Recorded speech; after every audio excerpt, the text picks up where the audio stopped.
All right, so a little tip here. We're kind of doing an in-home lifestyle shoot in the kitchen. Believe it or not, we actually didn't cook anything. We tricked you.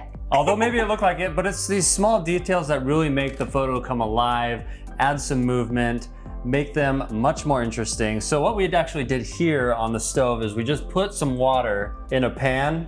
So as you can see, just adding some water on the stove really creates the illusion that we're cooking without actually having to make a mess and cook. Yeah, we don't have to clean this dish. I know, it's great, no cleaning. And you can shoot as long as you need to without having to worry about your food burning because you're just pouring water into a pan on the stove.